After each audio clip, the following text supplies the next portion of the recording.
Croeso i Trac Môn. Heddiw mae gennym ni ras dwytha'r flwyddyn, un diwrnod ar ben ei hun, dipyn o hwyl. Mae pobl wedi dod o Prydain i gyd, a hefyd mae gennym ni ychydig o bobl wedi dod drosodd o Iwerddon a Ffrainc. The track itself is fantastic layout. The hospitality of it and the organisers are absolutely brilliant, and the welcome was also it's very cost effective. It's nearly cheaper to come to Anglesey rather than race at home.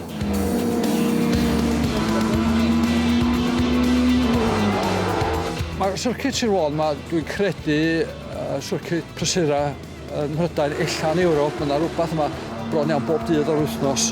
A chi sylweddoli mae'r syrcit yma yn arbennig. Mae'n syrcit technegol. Da chi'n cael llawer o gyfle i cael anadlu yma. Da chi o un gornol i'r llall, ond mae safon y tarmac, mae'n ofnadwy o smooth. Mae'n fel bwr biliards. Mae'r clwb wedi bod yn rhedeg ers 1993.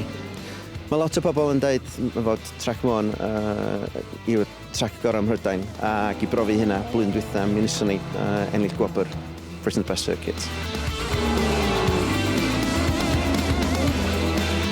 Mi ydyn ni'n rhedeg track days, mae croeso i rhywun ymuno â ni a mynd ar y trac a ni caru hynny.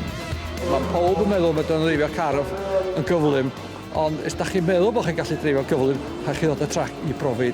Os da chi yn dipyn bach o petrolhead, dylwch chi ddod yma efo'ch beth bynnag sy'n gynnwch chi, rownd y syrcit a cael ffrash go iawn. Mae'r clwb yn gwneud y dda, mae'n boblogaidd ofnadwy, da ni cael lot o hwyl yma, yn ei fod yn onest.